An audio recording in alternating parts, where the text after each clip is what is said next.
passons au vif du sujet. On a un peu parlé de la crise de sa gestion ce matin, et c'est peut-être un sujet sur lequel les uns et les autres, on n'a pas vraiment eu le temps de faire les retours, les analyses qu'on aurait souhaité faire. Une des questions qui s'est posée à nous, quand on a fait un tour de nos adhérents, ce qu'ils nous ont dit souvent, ce qu'ils nous ont témoigné de l'importance de la prise de décision, dans un sens souvent assez enthousiasmant, parce qu'ils avaient vraiment l'impression d'être dans leur rôle, dans leur métier, avec une capacité d'agir, mais en même temps avec une responsabilité extrêmement lourde. Et peut-être ça, c'est des sujets sur lesquels on n'est pas revenu. Alors aujourd'hui, pour en parler, on a fait un choix. On s'est dit qu'on allait avoir un grand témoin, et puis en écho, on va dire, un professionnel de l'éthique. Alors, d'un côté, Éric Guyader, qui est directeur du centre hospitalier de Beauvais et qui a rencontré l'éthique dans les années 2000, qui s'est formé, qui a animé l'espace régional de Bretagne et qui a même enseigné l'éthique à l'université de Bretagne. À ses côtés, Fabrice Gzil, qui est directeur adjoint de l'espace éthique régional d'Île-de-France, en charge particulièrement des réseaux, si c'est toujours le cas, qui est chercheur en éthique et en philosophie, membre du Comité national d'éthique. Et lui, c'est plutôt un philosophe qui, si je en crois ses productions, a rencontré la santé, puisqu'il a fait sa thèse sur la maladie d'Alzheimer, d'un point de vue philosophique. Donc aujourd'hui, ce que nous allons entendre de vous, c'est plutôt un témoignage et voir comment ces deux témoignages se répondent pour examiner donc cette prise de décision dans le contexte de crise. Donc, Éric va témoigner de son expérience, de ce qu'il a vécu, et puis Fabrice Gzil nous dira comment ce témoignage résonne pour lui avec sa manière de voir les choses éthiques, et puis fait lien avec l'expérience qu'il a eue à ce moment-là au sein de l'espace régional. Et les questions, c'est plutôt quelles questions éthiques se sont posées dans ces décisions qui sont nombreuses et difficiles de la gestion de crise. Alors moi, je leur avais ajouté une question un peu globale, c'est est-ce que la crise, ça n'a pas été l'occasion d'ouvrir un questionnement éthique, et est-ce que ce questionnement, il pourrait s'installer durablement?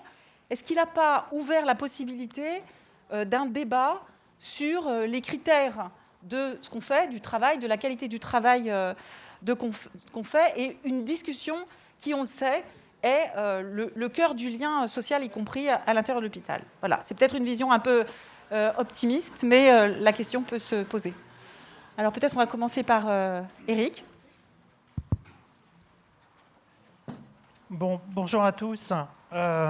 C'est vrai que revenir sur la crise, alors à un moment on a tous envie de passer à autre chose, ça pourrait paraître un peu déplacé, et pour autant, d'une part on est toujours dedans, contrairement à ce que d'aucuns pourraient croire, et d'autre part, je pense que c'est nécessaire qu'on prenne un petit temps quand même pour échanger. Alors, on n'a pas souhaité faire des interventions très longues, on voudrait aussi que vous puissiez exprimer ce que vous avez vécu, parce qu'on a relativement peu l'occasion d'exprimer ce que l'on vit, et on le voit bien, c'est très compliqué, parce qu'au final, personne ne comprend.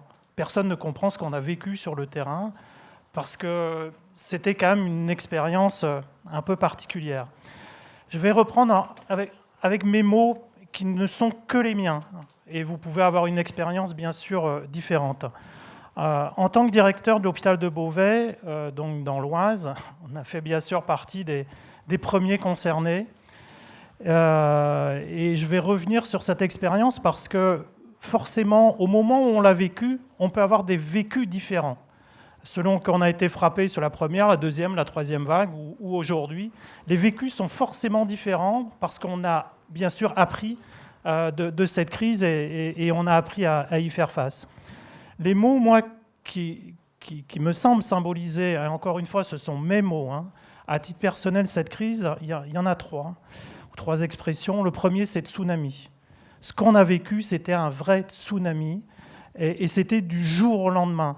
Je me souviens d'une réunion avec l'ARS le lundi soir, c'était fin février l'année dernière. Mot d'ordre, tout va bien, on n'a aucun cas sur la région, tout va bien. Parfait. Pensez quand même à imaginer un petit service Covid dans vos établissements. À l'époque, on demandait qu'au CHU de les mettre en place. Dans les autres établissements, c'était, vous verrez en gros quand vous aurez le temps d'y penser. Et puis, nous, on avait proposé de faire une unité Covid de 5 lits. C'était le lundi. Le jeudi, on avait explosé notre réanimation, c'est-à-dire qu'on avait multiplié par 3 le nombre de patients en réa. Il n'y avait plus de réanimation sur Creil, il n'y avait plus de réanimation sur Compiègne. Et le nombre de patients était monstrueux, et ça s'était passé en 4 jours. Non seulement le nombre de patients était monstrueux, mais le nombre d'appels au SAMU, c'est d'abord ce qui nous a frappés, puisqu'on est passé sur le SAMU 60, on gère à peu près 800 dossiers par jour, et en 2 jours, on est passé à 2400 dossiers. Donc évidemment, on était incapable de répondre aux patients. Moi, j'ai trouvé des médecins, dès les premiers jours, qui étaient en état de sidération, parce qu'ils ne savaient plus faire face, et ce n'était plus leur métier. Et on n'avait aucune réponse à leur donner. Quand j'ai appelé le ministère à ce moment-là, je me souviens d'avoir appelé le cabinet d'Olivier Véran, j'ai essayé d'expliquer ce qu'on vivait. Je leur ai dit, mais si vous ne faites rien, là, tout de suite, notre SAMU va tomber, c'est clair, mais non seulement le nôtre va tomber, mais tous les autres vont tomber. C'est-à-dire qu'il y a un vrai travail à faire. C'est ce qui a commencé à générer au niveau du cabinet du ministre de la Santé une réaction. On était le 1er mars. On était le 1er mars. Il y a eu quelques données jusque-là, notamment en Haute-Savoie. On savait ce qui s'était passé en Italie, mais on n'en avait pas tenu compte. Et d'un seul coup, on voyait les choses prendre de l'ampleur et sans qu'on puisse rien maîtriser. Donc il y a vraiment eu un vrai tsunami qui nous est tombé dessus. Évidemment, comme tout tsunami, ce n'était pas totalement prévu. D'un seul coup, tous nos repères ont explosé. Tous nos repères ont explosé. Nous qui sommes formés, mais dont le job au quotidien, c'est de compter, on aimerait bien faire autre chose des fois, mais c'est quand même la réalité qui nous ramène à cette obligation. Et d'un seul coup, on ne nous demandait plus de compter, enfin en tout cas pas de compter l'argent, on nous demandait de compter les lits pour pouvoir adapter l'offre de soins. Mais tout ce qui était plan blanc, tel qu'ils avaient été écrits, correspondait absolument pas à ce qu'on vivait sur le terrain. Tout ce qui était procédure d'accueil, de prise en charge des patients ne correspondait absolument pas. On n'avait jamais imaginé un tel scénario. Donc il a fallu tout réinventer, mais tout réinventer en temps réel. Ce qui fait que du jour au lendemain, on y a consacré, et je pense que je ne suis pas le seul, on y a consacré toute notre énergie. Il n'y avait plus aucun autre dossier. Moi, de fin février jusqu'à juin 2020, je n'ai rien fait d'autre que du Covid. Entre l'ouverture des lits de réa, entre l'ouverture des unités Covid, entre la confirmation des protocoles de prise en charge, la recherche de masques, parce qu'on n'en avait pas non plus, je vais y revenir après, mais de fait, il a fallu tout inventer et il n'y avait aucune réponse qui nous était apportée. On va avoir après des tonnes de réponses qui vont nous tomber dessus, des MARS, des DGS, etc. Mais le premier mois, il n'y avait rien. Il n'y avait rien. Alors c'était génial pour nous. Je pèse mes mots. C'était génial pour nous parce que du jour au lendemain, on prenait les décisions dans les établissements et l'ARS disait « Oui, vous avez raison, on vous suit ». Ce qui ne nous arrive jamais.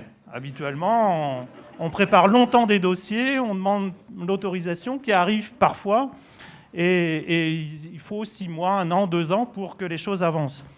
Fait très drôle. 6 mois avant la crise, on interpelle l'ARS pour leur dire on manque de lits de réanimation sur Beauvais et dans l'Oise d'une manière plus générale. Réponse, on verra ça plus tard. Plus tard, on l'a vu dès le mois de mars, parce que là, pour le coup, on a multiplié par 3 les lits de réanimation, sauf qu'on l'a fait un peu dans la douleur. Troisième expression que je voudrais employer, c'était une bombe à fragmentation. C'est-à-dire que ça explosait sur le SAMU, puis sur la réa, puis sur les unités Covid, puis sur la chirurgie, parce qu'on ne pouvait plus assurer évidemment de chirurgie, sur les achats, sur la logistique, et tous les jours, il y avait des bombes qui explosaient et qui nous laissaient, dans un premier temps en tout cas, un petit peu dans la difficulté. Le problème, c'est que ces bombes à fragmentation continuent à imploser. Et c'est là le danger. C'est-à-dire qu'on a l'impression que c'est derrière, mais pas du tout. Quand vous échangez aujourd'hui avec les équipes, vous vous rendez compte de quoi? Qu'elles sont épuisées. Épuisées. Pendant cette année, on a tout donné, mais tout donné. Aujourd'hui, on n'a plus rien à donner, on est essoré. Il n'y a plus rien.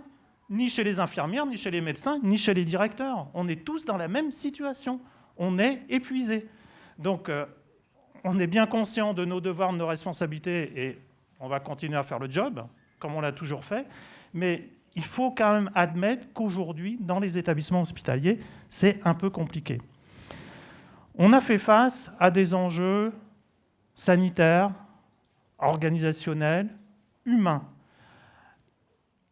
L'une des premières choses, l'une des premières missions qui ont été la nôtre, ça a été de soutenir les équipes, de les aider à dépasser la peur, l'angoisse. Moi, j'avais des médecins qui, début mars, ils ne voulaient pas revenir à l'hôpital, parce qu'on ne savait pas, personne ne savait comment il fallait faire et comment il fallait prendre en charge. Et cette crise, au-delà de l'aspect organisationnel, de l'aspect humain, ça a été une crise de l'intimité. On a été touchés au plus profond de nous-mêmes. Quand je dis nous, c'est nous, directeurs, et toute notre communauté. Franchement, ça m'a fait beaucoup rire, parfois jaune, quand j'ai vu ce qui en a été sorti après par d'autres conférences, je pense notamment au président de CME, qui ont dit « Nous, président de CME, on a géré la crise. » Mais c'est une blague. Nous, collectivement, on a géré la crise.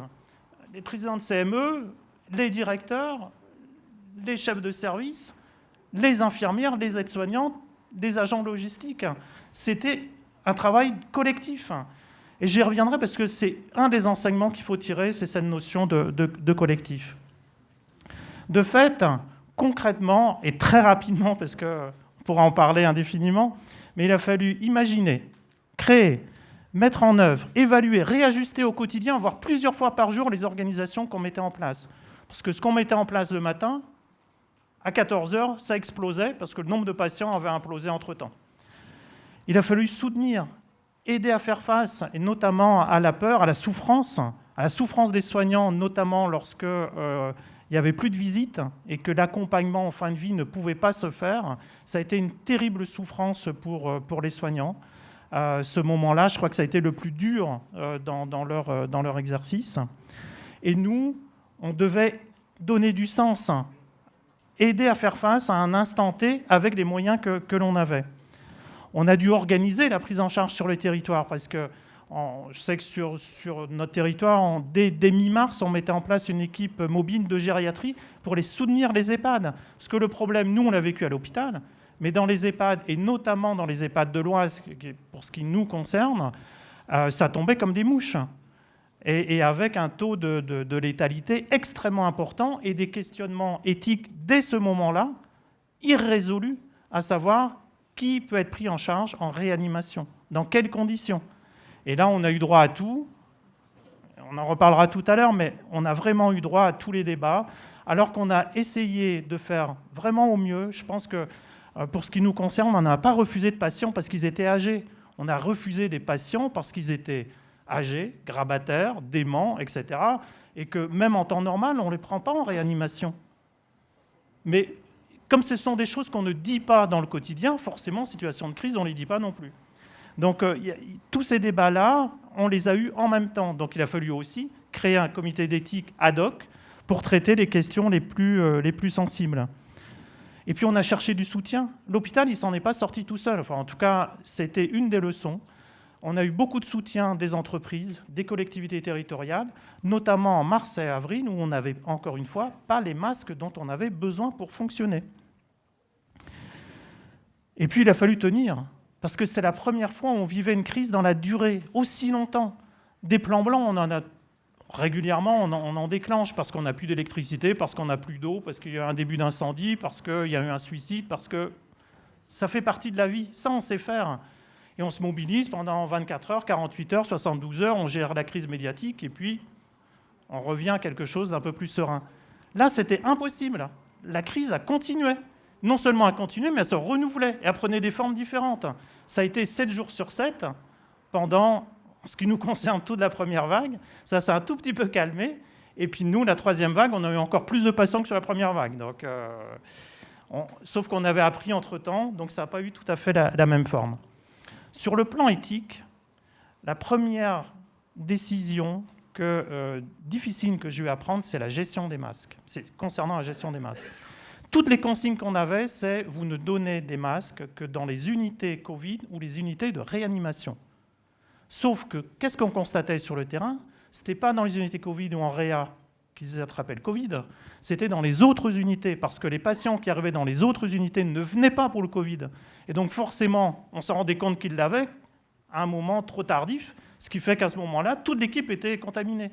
Donc évidemment, respecter à ce moment-là la consigne qui nous était donnée, c'était une aberration en termes de santé publique, et c'était une aberration en termes de gestion des ressources humaines, et puis surtout, c'était une aberration vis-à-vis de notre devoir de protection de chacun de nos salariés. C'est à cette époque-là que j'ai eu la chance, je dis bien j'ai eu la chance, d'avoir un appel un dimanche soir d'Édouard Philippe. Édouard Philippe s'était rapproché du préfet de l'Oise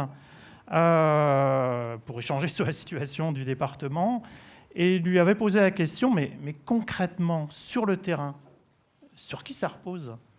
Question d'Édouard Philippe, au préfet. J'avais la chance d'avoir un préfet plutôt intelligent qui a répondu, mais ça repose sur le directeur d'hôpital. Clairement. Et d'ailleurs, il me l'a avoué après, lorsqu'il est parti, sa crainte, c'était que le directeur d'hôpital, en l'occurrence moi, ne tienne pas le coup et craque. Et sa grande crainte, c'était, mais qu'est-ce qu'on devient à ce moment-là ? À tel point, vu la situation, parce qu'il faut dire que quelques jours avant, je l'avais appelé parce que je souhaitais installer un conteneur pour entreposer les corps. Je peux vous assurer que ce soit le préfet, que ce soit le DG de l'ARS, lorsque vous les appelez pour leur dire que la morgue explose, il y a un état de sidération chez eux. Parce quand on voit la crise de l'extérieur, c'est une chose. Quand on commence à entreposer des corps, c'est autre chose.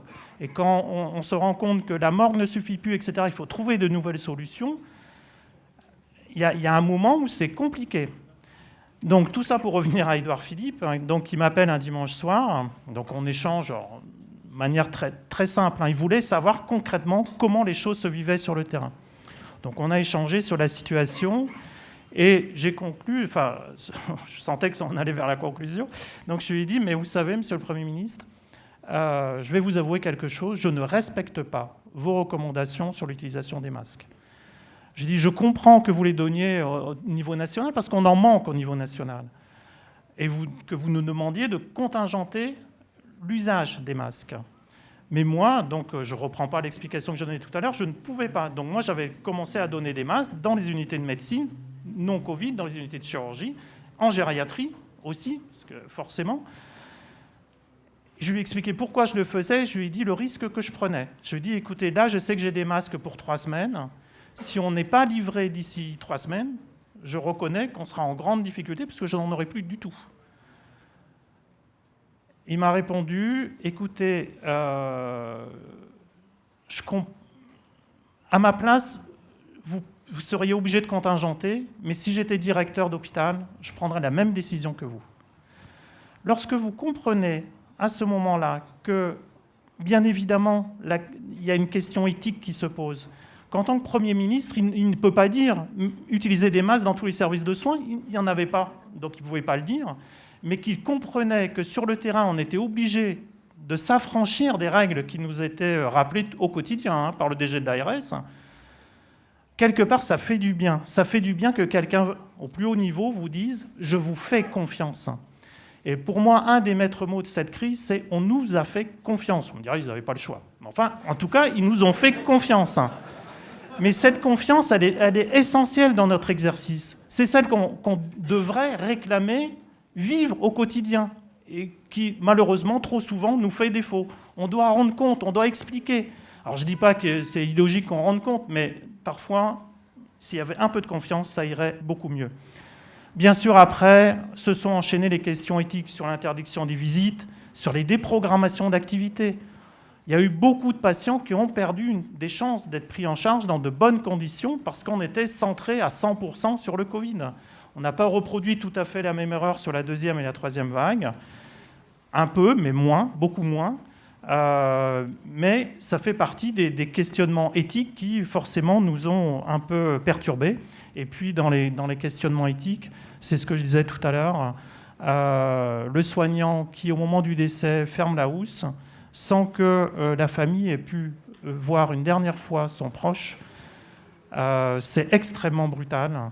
C'est extrêmement brutal pour la famille, c'est extrêmement brutal aussi pour le soignant. Alors, entre-temps, le ministère il s'était réveillé. Et du coup, tous les jours, on avait 1, 2, 3, 4 mars, des DGS urgents, etc.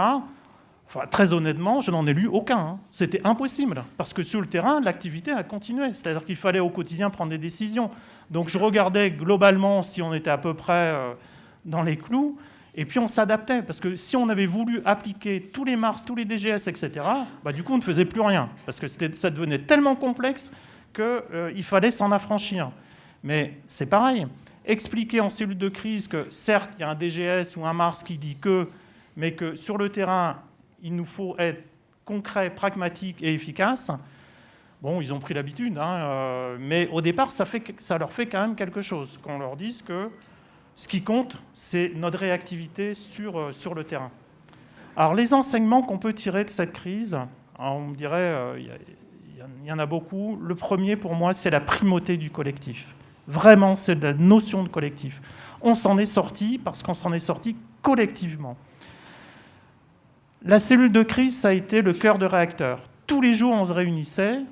On avait 2 cellules de crise pour ce qui nous concernait en mars et avril, 7 jours sur 7. Les meilleures décisions qu'on prenait, c'était le dimanche, parce que les cellules de crise étaient un peu plus petites, qu'on avait le temps de prendre du recul. Et c'était les meilleures parce qu'on préparait toutes les réactions, toutes les organisations de la semaine. Et on le faisait de manière plus sereine. Mais sans cet esprit collectif, moi j'ai travaillé avec mon président de CME, tous les jours, toutes les nuits, on était ensemble. Et au mépris parfois de notre propre vie individuelle, personnelle et notre vie de famille. Mais on n'avait pas le choix. Et dans la notion de collectif, on a redécouvert quelque chose qui est essentiel. Ce sont les métiers de première intention, et notamment les métiers logistiques. Personne n'en parle à l'hôpital. Même dans le Ségur, on parle des soignants, et des soignants, et des soignants, qui ont fait le job. Hein. Je ne suis pas en train de dire qu'il ne fallait pas qu'ils soient revalorisés, pas du tout. Mais franchement, heureusement qu'on a obtenu quand même, qu'il a été obtenu une revalorisation minimale de tous les professionnels de l'hôpital. Mais franchement, aujourd'hui, administratif et logistique restent quand même en plan par rapport aux revalorisations des métiers soignants qui étaient nécessaires. Hein. Encore une fois, je ne suis pas en train de dire qu'il ne fallait pas le faire. Mais franchement, cette crise, elle a aussi révélé qu'un hôpital sans agent logistique pour assurer les distributions de masques, d'eau, etc., ou simplement pour assurer l'entretien, ou les déménagements, parce que forcément les services déménageaient tous les 3 jours, ça aurait été encore plus compliqué. Cette crise qui repose sur la primauté du collectif ne contredit pas, dans mon esprit, l'engagement personnel et le besoin d'incarnation. Les équipes avaient besoin d'un directeur, d'un président de CME qui incarne l'institution et qui soit auprès d'eux. J'ai été, fin mars, touché par le Covid. Vous n'imaginez pas l'impact que ça a pu avoir au sein de mes équipes médicales, soignantes, etc., et de la crainte que ça a suscité. Et la force que ça leur a donnée quand je suis revenu au bout de 3 jours. Mais bon, en attendant, ce qui montre bien l'incarnation, et ce n'est pas neutre dans nos métiers. C'est pas pour dire on est les meilleurs et on est tout puissant, c'est pas du tout ça. C'est qu'à un moment donné, il faut aussi qu'en situation de crise, la décision soit effectivement incarnée. Le collectif, le besoin de proximité. Nous, on a beaucoup souffert sur la première vague de l'éloignement de l'ARS Hauts-de-France, qui en plus voyait ce qui se passait dans le Pas-de-Calais et dans le Nord, où il n'y avait quasiment pas de cas, et qui ne comprenait pas ce qui se passait dans l'Oise, où pour le coup, nous, on avait beaucoup de cas. Et on n'avait pas de relais intermédiaire. Alors, ils ont corrigé après sur la deuxième et la troisième vague, et du coup, ils sont appuyés sur quelques directeurs pour coordonner au niveau territorial la stratégie. Ce qui a fait un peu de travail, mais au moins, les uns et les autres avaient un interlocuteur sur le terrain. Le management, troisième enseignement, c'est la nécessité de la confiance. En interne, je vais reprendre juste une décision que j'ai prise tout de suite, parce qu'à un moment où c'était très loin dans l'esprit du ministère, c'était la reconnaissance en accident de travail des personnes qui étaient touchées par le Covid sur l'hôpital. Je sais que depuis, il y a eu des textes, etc., mais au mois de mars, il n'y avait pas de reconnaissance en accident de travail. Il y avait, à partir du moment où j'ai dit tout professionnel de l'établissement touché par le Covid, en mars-avril, pas maintenant, en mars-avril, sera considéré comme en étant en accident de travail, parce que je serais bien incapable de dire il a attrapé le Covid sur l'hôpital. À l'époque, il n'y en avait qu'à l'hôpital. Il y en avait c'était beaucoup moins, parce qu'en plus, il y avait le confinement. Donc c'était surtout sur le milieu professionnel qu'il attrapait le Covid. Mais pour moi, c'était évident, et c'était aussi une question de respect par rapport aux professionnels que j'envoyais quand même au charbon. Donc, s'ils avaient le Covid, je considérais que c'était un accident de travail. Le fait de prendre cette décision a été énorme dans la confiance générée auprès des équipes. En externe, c'est ce dont je vous parlais tout à l'heure. Quand le Premier ministre vous dit « je vous fais confiance, si vous prenez cette décision, même si elle est contraire à ce que je vous demande de faire, je sais que vous la prenez à votre âme et conscience, je la respecte et je vous soutiens ». C'est extrêmement important d'avoir ce retour-là lorsqu'on est en pleine bagarre. Et puis enfin, la notion de prise de recul. Dès le départ, nous, on a mis en place une cellule éthique pour travailler sur les questions plus spécifiques, les droits de visite, l'accompagnement fin de vie, etc. Honnêtement, c'était important, en dehors de la cellule de crise, d'avoir un collectif qui prenne un tout petit peu de temps, un tout petit peu de recul pour apporter un éclairage sur les décisions et les organisations qu'on avait à mettre en place. Et je conclurai mon propos sur les défis. Alors, encore une fois, on n'en est pas sorti, on est encore dedans. Premier défi, parce que c'est un combat et qu'on est encore dans cette phase de combat. On est dans cette phase de combat, mais on est tous un peu groggy quand même. On n'en est pas... franchement, moi je le vois au quotidien. J'ai des équipes, et vous aussi j'imagine, qui sont épuisées. Aujourd'hui, c'est notre premier défi. Comment on accompagne nos professionnels pour faire face, alors que les patients ont besoin d'être pris en charge, Covid et non Covid, que les chirurgiens voudraient rattraper le temps perdu, et que on voit bien qu'on a du mal à relancer la dynamique en termes d'activité. Il y a 1 an et demi, tout le monde disait il y aura un après. Et l'après, ça sera pour effacer les erreurs du passé. Notamment le focus porté en permanence sur les budgets, considérant qu'il y a d'autres enjeux que l'équilibre budgétaire, et notamment des enjeux de santé publique, d'équilibre de l'offre de soins, etc. On en sort aujourd'hui, mais on n'a pas de plan B. C'est-à-dire qu'on ne peut pas du jour au lendemain passer d'un financement à la T2A ou à l'activité à un autre mode de financement. On est tous d'accord pour avoir une approche populationnelle, une approche au parcours, ou ce qu'on veut, mais ça ne s'improvise pas. Aujourd'hui, on reste, et on va le rester, sur un financement à l'activité, avec tous les risques que ça comporte, parce que beaucoup de soignants ont entendu que la tarification à l'activité, c'était du passé, que ça ne correspondait pas, manifestement pas, aux besoins des hôpitaux. Ouais, sauf qu'aujourd'hui, et ça va être vraiment un enjeu pour moi sur les mois qui viennent, parce que ça va avoir des impacts très forts. Troisième enjeu, c'est le lien de confiance avec les équipes. Je ne veux pas revenir sur la vaccination. Je fais partie des régions où les professionnels sont bien vaccinés. On a 99% de professionnels vaccinés. Reste quand même le 1% qui au-delà de la symbolique, est un peu problématique. Parce qu'il y a deux types de personnes qui refusent la vaccination. Il y a ceux qui refusent parce que non à Macron.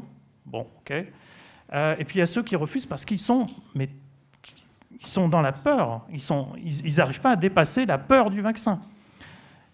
Alors, on peut se dire, de toute façon, ils ne sont pas nombreux, dont acte.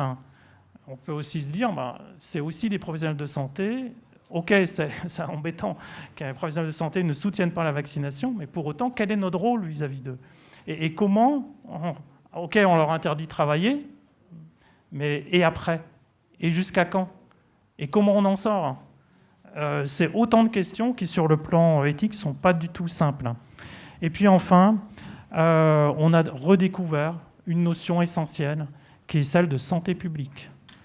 Il ne faut pas qu'on l'oublie. Je sais que ça fait partie des échanges que je peux avoir parfois avec mes collègues de l'Oise. Certains ne se reconnaissent pas dans ces enjeux de santé publique, considérant que ce n'est pas notre job. Très honnêtement, pouvoir participer dès le mois de janvier à la campagne de vaccination de la population, je considère qu'on avait un rôle à jouer. Je continue à le penser. Je suis en plus sur un département où les médecins généralistes ne se sont pas du tout impliqués dans la vaccination. Et donc, si nous, on ne l'avait pas fait, point de suspension. On a un rôle à jouer à ce niveau-là et je pense que ça fait aussi partie de notre métier.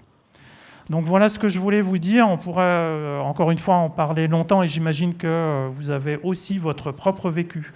Donc c'est surtout pas pour dire que moi j'ai vécu quelque chose de particulier. Non, on a tous vécu quelque chose de très intime qui nous touche profondément. Et je crois que c'est important d'en prendre conscience, quelque part de l'accepter, et qu'aujourd'hui on n'en sort pas totalement indemne. Alors je ne suis pas en train de faire du dolorisme, mais on n'en sort pas totalement indemne et il faut vraiment reconnaître que ni nous, ni nos équipes ne sont totalement sortis de ce que l'on a vécu. Voilà, merci.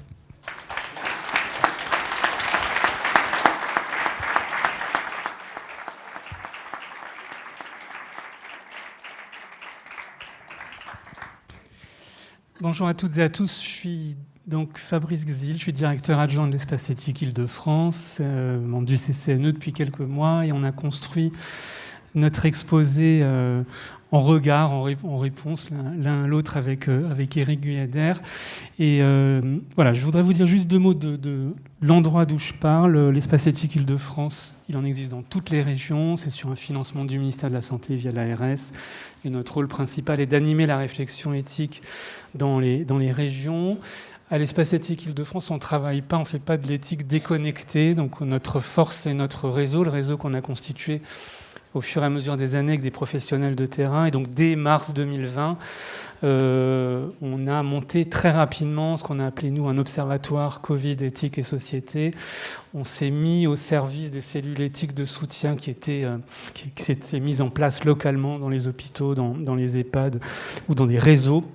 Sur la question des enjeux décisionnels en réanimation, sur la question de l'aide à la décision en situation d'urgence, sur les attitudes et les pratiques en fin de vie, sur le grand âge, sur le handicap. Donc on a, sur chacun de ces sujets, organisé des réunions téléphoniques régulières avec les acteurs de terrain. On a mené aussi des enquêtes, parce qu'il fallait quand même de la donnée et pas simplement des témoignages individuels. Donc on a produit des enquêtes dès mars et avril 2020. Pour avoir des éléments d'analyse sur les enjeux éthiques et les questions d'éthique qui se posaient. Et enfin, on a été présent sur le terrain autant que la crise nous le permettait. Moi-même, j'ai passé une dizaine de jours dans un service de réanimation. On a fait aussi beaucoup de retours d'expérience éthique dès l'été 2020, en réanimation, en cancéro, en gériatrie. Eve Guillaume est dans la salle, je la remercie encore de nous avoir accueillis dans son EHPAD. Donc voilà, on travaille en lien étroit avec des professionnels. Alors je vais reprendre là où Éric Guyader a certains points, et puis en essayant de répondre peut-être pour commencer une question simple, c'est... en tout cas d'apporter ma réponse à une question simple, c'est pourquoi est-ce que cette crise a à ce point soulever des questions d'éthique, et notamment pour vous en situation d'encadrement ou de décision.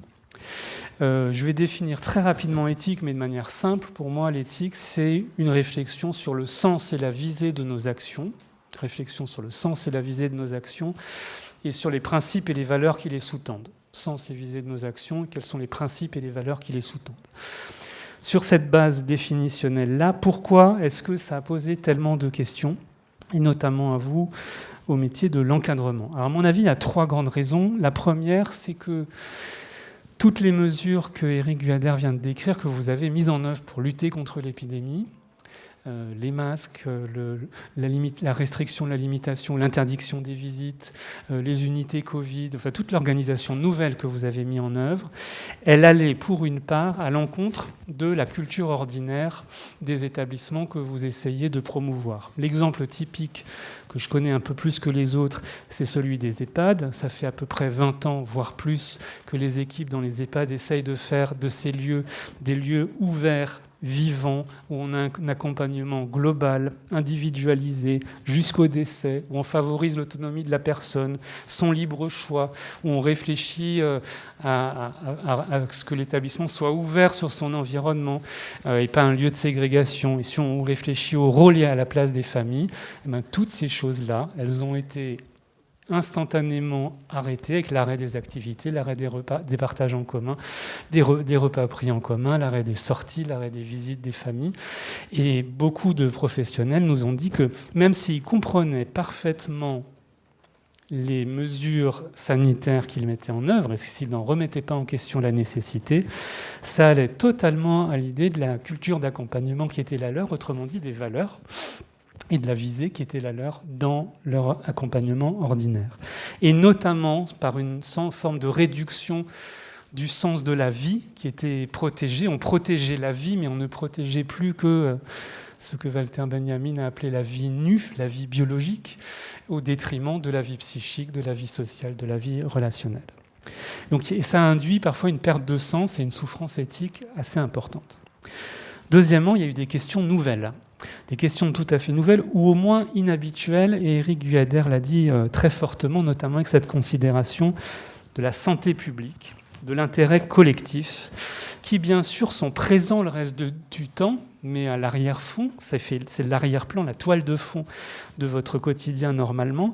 Tout d'un coup, la santé publique, la préoccupation de la santé publique est devenue première. Il fallait protéger la population, les patients, les équipes, les bénévoles, les familles, bref, avoir une logique populationnelle, alors que la plupart du temps, le curseur, il est quand même d'abord sur une approche individuelle, et on met le collectif ou le centre de la santé publique au service de l'individuel. 2 exemples. Les déprogrammations, les reprogrammations qui vous ont obligé, indépendamment des questions de priorisation et de triage sur lesquelles je pense que ça a été abordé, mais cette question de savoir qu'est-ce qu'on va déprogrammer, qu'est-ce qu'on va reprogrammer en priorité était extrêmement délicate, et ce n'est pas du tout des questions que vous êtes habitués à traiter de cette façon-là et dans cette ampleur, me semble-t-il, habituellement, même s'il y a une réflexion évidemment sur la pertinence des soins, cette question globale de la priorisation de l'accès aux soins, et me semble en partie nouvelle.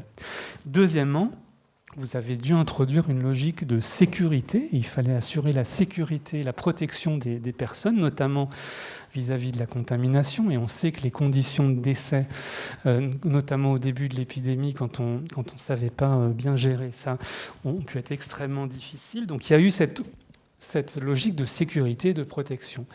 Bien sûr, c'est quelque chose que vous faites au quotidien, mais d'ordinaire, la logique, c'est de mettre en balance la sécurité d'une personne avec la liberté qui est accordée à une personne. Et ça, vous savez relativement bien proportionner éventuellement des contraintes ou des restrictions de liberté au nom de la sécurité d'une personne. Si elle se met en danger, on peut provisoirement restreindre ses libertés. Là, ce qui a d'une certaine façon affolé tous les compteurs, c'est que tout d'un coup on avait un risque extrêmement important qui concernait l'ensemble de la population, et on ne savait plus du tout comment le proportionner, comment faire en sorte qu'il soit adapté, ajusté dans une logique globale. Et puis enfin, troisième élément pour laquelle il y a à mon sens eu des questions éthiques fortes, c'est qu'un certain nombre d'entre nous et d'entre vous ont vraiment eu le sentiment d'être face à des scandales moraux, des choses qui étaient moralement, éthiquement, quasiment inacceptables, quasiment insupportables. J'en donne 2 exemples, mais le premier, c'est pas les professionnels qui l'ont ressenti le plus, c'est les familles. On a à l'espace éthique à la fois beaucoup écouté les professionnels, mais aussi beaucoup écouté les familles. Les familles nous ont dit à la fois la souffrance qu'elles ont ressentie de ne pas pouvoir aller voir leurs proches, que ce soit à l'hôpital ou en établissement médico-social, l'impact que ça a pu avoir sur les personnes elles-mêmes. Mais surtout, il y a des gens qui nous ont dit c'est comme si la famille, ce n'était plus important. C'est comme si la famille, ce n'était plus important.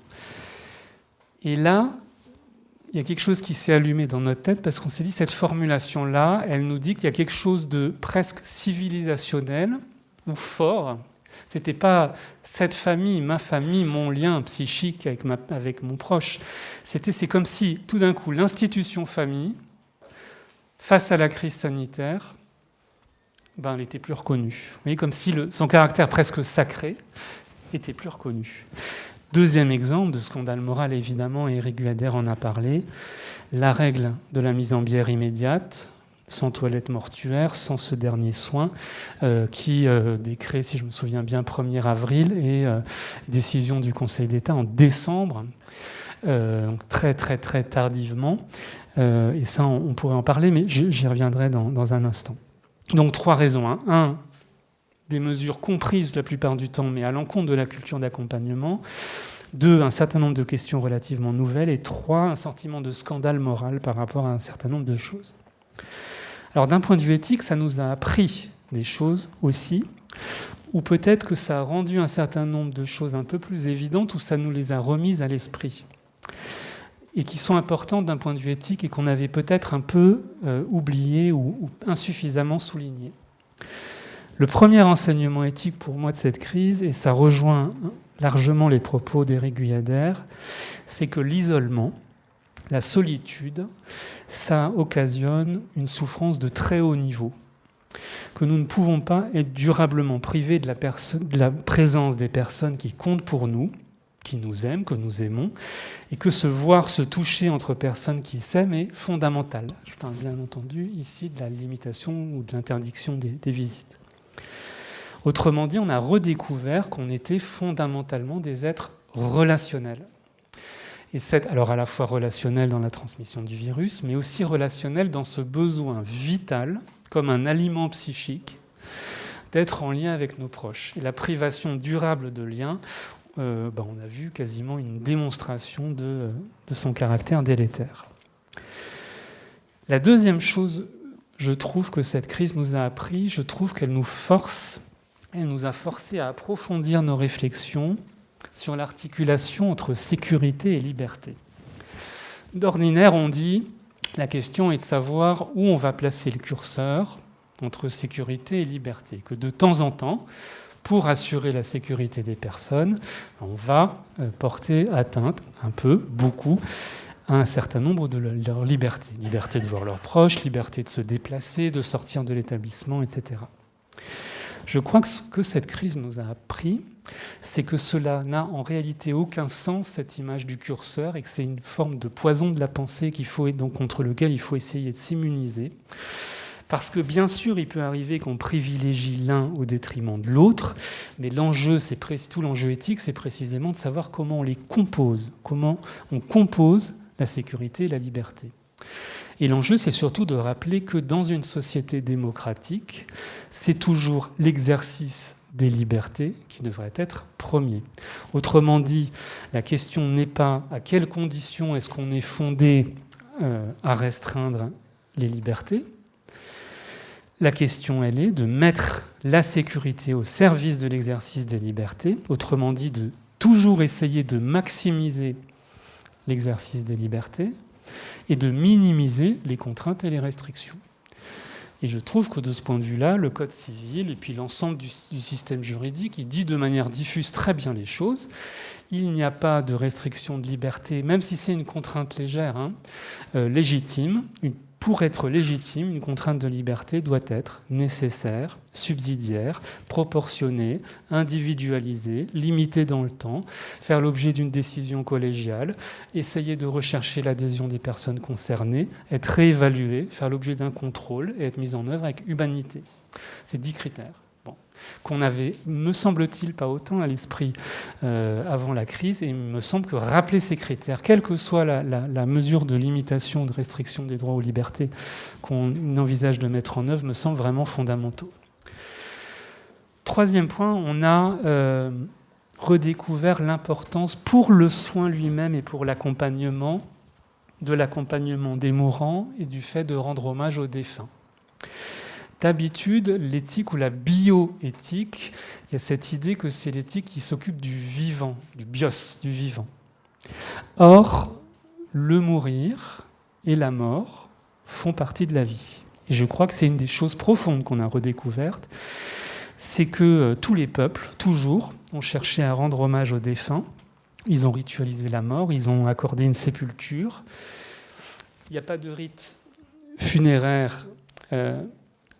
Bien sûr que s'il n'y a pas de rite funéraire, ça exacerbe la sidération psychologique qui est propre au deuil, mais il y a une fonction symbolique des rituels autour de la mort. Pensez à la toilette, qui est une fonction de mortuaire, qui est une fonction de purification. On redonne au corps sa beauté pour atténuer notamment l'effroi que peut provoquer le fait de côtoyer un corps mort. Ça se personnifie quand vous vêtez, quand vous mettez des vêtements au défunt, vous lui conservez un statut d'humain alors que la nudité renvoie à une forme d'abandon, à une dépouille sans secours. Et puis ça a une fonction d'honorer quand vous glissez quelque chose dans la poche du défunt, vous l'entourez d'objets, vous dites quelque chose de la personne, vous le restaurez dans une forme d'humanité et de puissance. Et je pense que beaucoup de soignants nous l'ont dit, que souvent la toilette mortuaire que fait l'infirmière, que fait l'aide-soignante, c'est le dernier soin. Et ce qui est ritualisé après le décès, même si c'est subtil, même si on n'en parle pas, même si on n'est pas dans les protocoles, c'est essentiel dans cette dimension symbolique du soin et de l'accompagnement.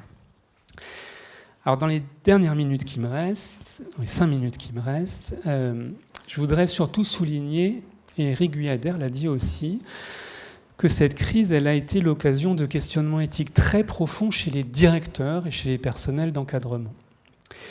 D'habitude, quand on parle d'éthique, on pense souvent à la relation singulière d'un soignant avec une personne malade ou accompagnée. On pense à la relation de soins et on pense à l'éthique du soin comme une relation intersubjective. Et là, on a redécouvert cette éthique que certains appellent managériale, ou en tout cas cette éthique des personnels d'encadrement, qui ont à prendre un certain nombre de décisions et qui sont face à un certain nombre de dilemmes et de choix.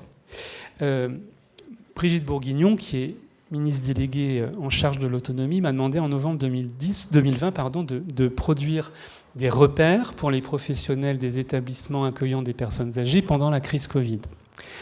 Dans ce document qui s'appelle « Pendant la pandémie et après, quelle éthique dans les établissements accueillant des citoyens âgés ?»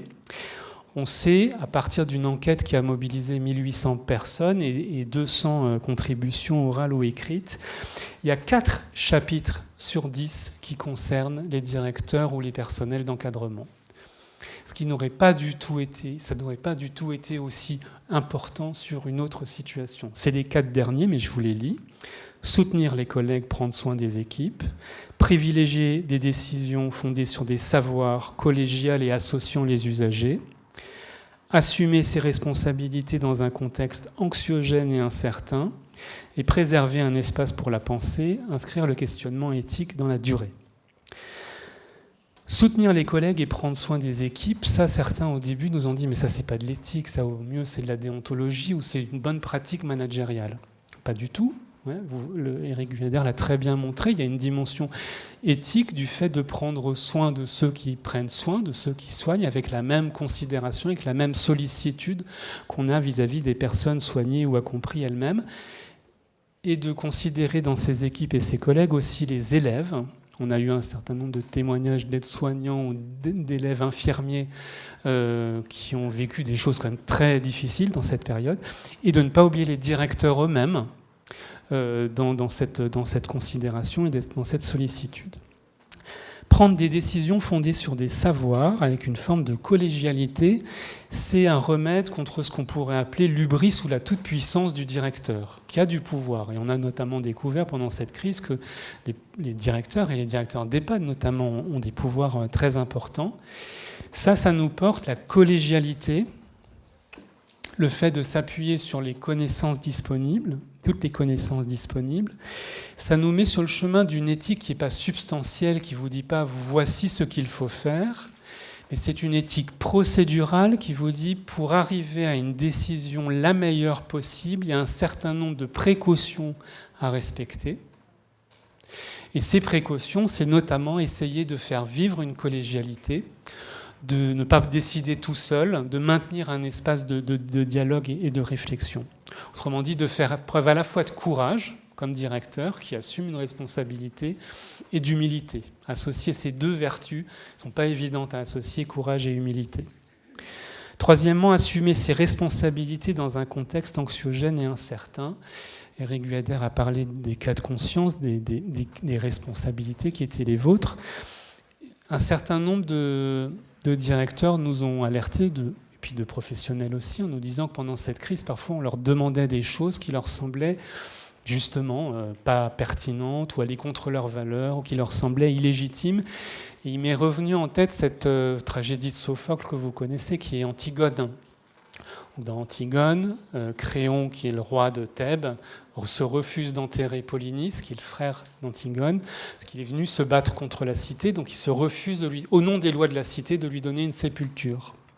Et Antigone trouve ça absolument scandaleux, et elle estime qu'au nom des lois de la famille, des lois ancestrales de la famille et du cœur, et divines, qui sont bien antérieures aux lois de la cité, c'est inimaginable de ne pas donner une sépulture à un homme et de ne pas donner une sépulture à son frère. Et très souvent, on lit cette tragédie comme Antigone, la loi du cœur, qui vient s'opposer à la froide raison d'État. Et certains directeurs ont parfois été tentés de lire Antigone comme ça et de transgresser la règle comme ça. Et là, le rôle des éthiciens, qui est vraiment minime dans une crise pareille, mais notre rôle, ça a été de dire, mais souvenez-vous quand même que dans la tragédie de Sophocle, le cœur tragique vient dire à Antigone, bien sûr que ta perspective morale sur la situation, elle est légitime. Bien sûr qu'un homme, témoigner du respect à un homme, c'est lui donner une sépulture, mais ne simplifie pas trop l'univers moral dans lequel tu es, et la notion quand même que les références morales que Créon met en avant ont aussi une pertinence. Ne te crois pas autonomos, ne crois pas que c'est toi-même qui va donner une norme morale simple. Il y a une forme de complexité du monde moral. Et donc tu as raison, mais tu n'as que partiellement raison. Et donc c'est tout ce travail que vous avez eu à faire, non pas de transgresser des règles, mais parfois d'y déroger en conscience, d'apprécier avec discernement un certain nombre de situations. Tout dernier point, bien entendu, un des enjeux, ça va être pour aujourd'hui et pour la suite, et Nathalie Marza qui a fait allusion, c'est comment on fait pour préserver, même en situation de crise et après, un espace pour la pensée et inscrire le questionnement dans la durée. Et nous, on a été très surpris dans toutes les enquêtes qu'on a menées d'avoir beaucoup de professionnels qui nous ont dit que l'éthique a été une ressource. Alors l'éthique, la réflexion qu'eux-mêmes ont menée, un comité d'éthique local, les avis du CCNE, des choses de leur fédération parfois, de leur communauté professionnelle, etc. Cette réflexion, elle a été importante et utile. Comment la faire préserver dans la durée ? Alors moi, j'ai une seule recommandation. On sent que tout le monde a envie de créer un comité d'éthique, là, en sortie de crise. Alors, allez-y, c'est pas moi qui vais vous dire de ne pas le faire, mais si vous le faites, gardez à l'esprit que ce sera toujours un moyen et jamais une fin. Vous créez un comité d'éthique dans le but, et demandez-vous toujours dans quel but vous le faites, dans le but de diffuser une culture éthique dans l'établissement, de donner un certain nombre de repères, peut-être de donner une forme de compétence éthique à analyser des situations, à les régler à vos professionnels. Mais dans ce cas-là, le comité d'éthique, il va être vivant, ouvert, il va s'appuyer sur beaucoup de compétences diverses qui sont déjà là, parce qu'il y a déjà forcément, que vous ayez ou pas un comité d'éthique, une réflexion éthique qui ne dit pas son nom dans votre établissement. J'imagine pas que vous et vos professionnels, vous ne vous questionnez pas sur la visée et le sens et les valeurs qui sous-tendent votre action. Donc la question, c'est comment on le formalise, comment on le structure, comment on le dynamise, comment on le fait vivre dans la durée. Trouver des alliés, peut-être le faites pas tout seul, et garder à l'esprit que le comité d'éthique, ça doit être une espèce de task force qui va animer cette réflexion et pas un petit cénacle de happy few cooptés qui vont avoir une réflexion éthique un peu abstraite, un peu stérile et qui ne diffusera pas auprès de l'ensemble des professionnels. Pour essayer d'appuyer cette réflexion, à la demande de Brigitte Bourguignon encore, j'ai produit un petit document qui s'appelle une charte éthique et accompagnement du grand âge. On vous en a mis un certain nombre ici. Vous pouvez en télécharger gratuitement et en commander gratuitement sur le site de l'espace éthique, espace-éthique.org. C'est 10 points, 10 principes universels. On n'a surtout pas voulu d'une éthique qui soit spécifique au grand âge. C'est 10 principes universels du soin et de l'accompagnement qu'on a déclinés chacun dans ce champ. On pense qu'à partir de ces principes simples, qui sont en grande partie les vôtres, ça peut structurer et vous aider à bâtir vos propres repères, à structurer votre réflexion. Donc il faut vraiment voir ça comme une ressource. Et je finis en disant qu'elle a été élaborée, cette charte, avec les contributions de 4000 personnes. Ce n'est pas l'Espace éthique Île-de-France qui l'a fait tout seul. On s'est mis au service d'une éthique collective, 2000 professionnels, 1000 aidants familiaux, et puis des personnes âgées, des bénévoles, des citoyens, etc. C'est vraiment le résultat d'un travail collectif. Et on pense que au moins on aura peut-être tiré quelque chose de cette crise si on s'est un peu clarifié nos repères communs, si on n'a plus seulement des valeurs éparses les uns et les autres, un peu abstraites auxquelles on croit, mais si on a une forme de vision du soin et de l'accompagnement qu'on veut collectivement proposer, on n'aura pas totalement perdu en ayant cet objectif que cette éthique, elle soit jamais hors sol, mais qu'elle assume d'être dans la nuance et dans la complexité, parce que les réalités que vous vivez, elles sont extrêmement complexes, extrêmement diverses, et donc il faut faire preuve de beaucoup d'humilité, donc nuance et complexité de cette éthique, surtout en sortie de crise. Je vous remercie.